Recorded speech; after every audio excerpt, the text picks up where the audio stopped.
রাখবো এই মুহূর্তে সবচেয়ে বড় খবরে। অবশেষে পুলিশের জালে জামাল উদ্দিন সর্দার। অবশেষে 3 দিনের চেষ্টায় জামালকে গ্রেফতার করলো পুলিশ। অবশেষে পুলিশের জালে সোনারপুরের জামাল উদ্দিন সর্দার 3 দিনের চেষ্টায় শুক্রবার রাতে কলকাতা লেদার কমপ্লেক্স এবং নরেন্দ্রপুর থানার সীমান্ত এলাকা থেকে জামালকে গ্রেফতার করলো পুলিশ।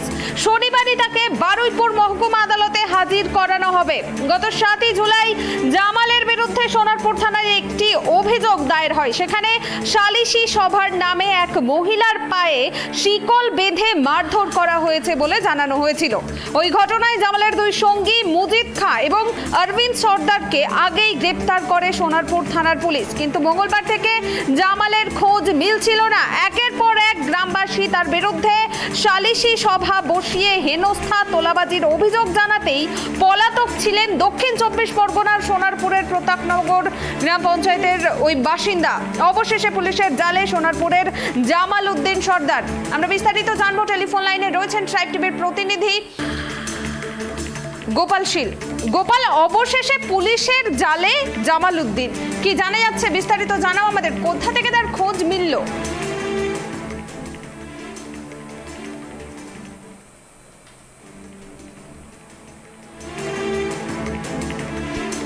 গোপাল, অবশেষে পুলিশের জালে জামাল, কোথা থেকে তার খোঁজ মিলল, কি জানা যাচ্ছে বিস্তারিত জানাও আমাদের।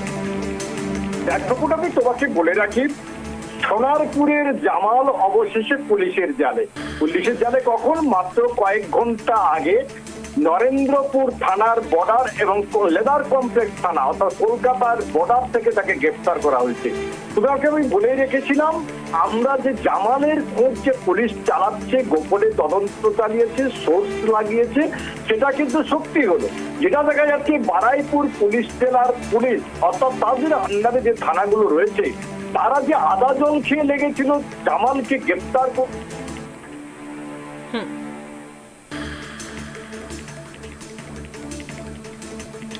কি করে ধরা পড়লো শেষ অবধি জামাল উদ্দিন পুলিশের জালে?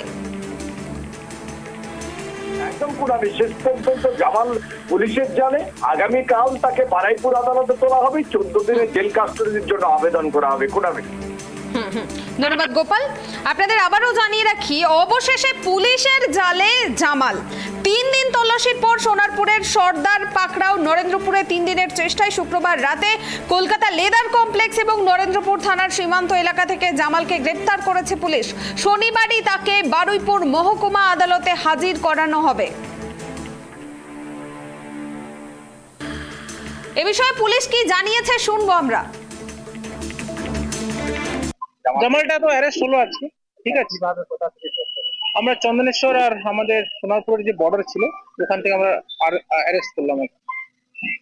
তারপরে এবার তদন্ত হবে, ওকে জেসি মানে পিসিতে নিয়ে এসে দেখি সব বেরোবে। জামালটা তো অ্যারেস্ট হলো আজকে। অবশেষে পুলিশের জালে সোনারপুরের জামাল উদ্দিন সর্দার। 3 দিনের চেষ্টায় শুক্রবার রাতে কলকাতা লেদার কমপ্লেক্স এবং নরেন্দ্রপুর থানার সীমান্ত এলাকা থেকে জামালকে গ্রেফতার করেছে পুলিশ। শনিবারই তাকে বারুইপুর মহকুমা আদালতে হাজির করানো হবে। গত 7 জুলাই জামালের বিরুদ্ধে সোনারপুর থানায় একটি অভিযোগ দায়ের হয়। সেখানে সালিশি সভার নামে এক মহিলার পায়ে শিকল বেঁধে মারধর করা হয়েছে বলে জানানো হয়েছিল। ওই ঘটনায় জামালের 2 সঙ্গী মুজিদ খাঁ এবং অরবিন্দ সর্দারকে আগেই গ্রেফতার করে সোনারপুর থানার পুলিশ। কিন্তু মঙ্গলবার থেকে জামালের খোঁজ মিলছিল না। একের পর এক গ্রামবাসী তার বিরুদ্ধে সালিশি সভা বসিয়ে হেনস্থা তোলাবাজির অভিযোগ জানাতেই পলাতক ছিলেন দক্ষিণ 24 পরগনার সোনারপুরের প্রতাপনগর গ্রাম পঞ্চায়েতের ওই বাসিন্দা।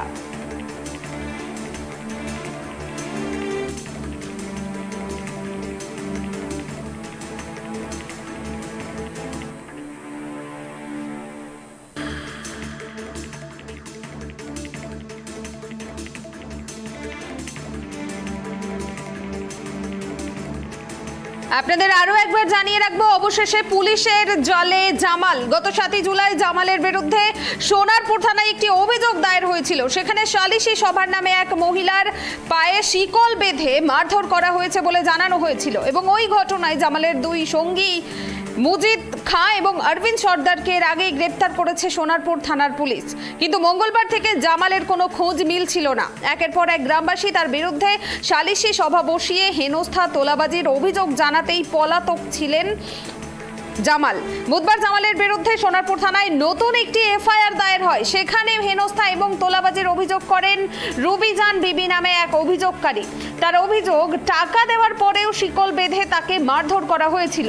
জামাল চেয়েছিলেন 20,000 টাকা, শেষমেশ 5,000 টাকা দিয়ে স্বামীকে ছাড়িয়ে বাড়ি নিয়ে গিয়েছিলেন তিনি, কিন্তু নিষ্কৃতি মেলেনি। মাস দেড়েকের মধ্যে বাকি 15,000 টাকা দেওয়ার নির্দেশ দিয়েছিলেন জামাল। রুবিজানের স্বামী জানান, তাদের পারিবারিক একটি গন্ডগোল হয়েছিল, সেই কারণে একদিন রাতে তাকে বাড়ি থেকে তুলে নিয়ে যান জামালের লোকজন। কেউ তার পাশে দাঁড়াননি বলে এতদিন মুখ বুজেছিলেন। তিনি বলেন, জামাল একা নয়, মুজি, উসমান, অরবিন্দ নামে 4 জন আমায় তুলে নিয়ে গিয়েছিল, গ্রিলে বেঁধে মারধর করেছিল, উল্টো করে ঝুলিয়ে মেরেছে। ওই দম্পতিও এও জানান, সোনারপুর দক্ষিণ বিধানসভা কেন্দ্রের বিধায়ক লাভলি মৈত্র তাদের পাশে থাকার আশ্বাস দেওয়ায় সাহস করে তারা থানায় অভিযোগ জানিয়েছেন। পাশাপাশি বুধবার রুবিজানের বাড়িতে যান সিপিএম নেতা সায়ন বন্দ্যোপাধ্যায়। পেশায় আইনজীবী সায়ন ওই পরিবারকে আইনি সহায়তার আশ্বাস দেন। অন্যদিকে জামালের বিশাল বাড়ির সামনের গেটে ঝুলছিল বড় তালা। আগের দিনই তার 50টি সিসি ক্যামেরার ঘেরাটোপে থাকা বাড়ির সুইমিং পুলে কচ্ছপ মেলে, যা নজরে আসতেই পদক্ষেপ করতে চায় বন দপ্তর। কিন্তু বৃহস্পতিবার কচ্ছপ উদ্ধার করতে গিয়েও বাড়ির গেটে তালা দেখে খালি হাতে ফিরে যেতে হয় তাদেরকে। পুলিশ জামালের মোবাইল লোকেশন ট্র্যাক করতে শুরু করে, কিন্তু মঙ্গলবার দুপুরের পর সেই মোবাইল ফোন ভাঙড়ের কাছে গিয়ে বন্ধ হয়ে যায় এবং অবশেষে আজ খোঁজ মিলল এই জামালের।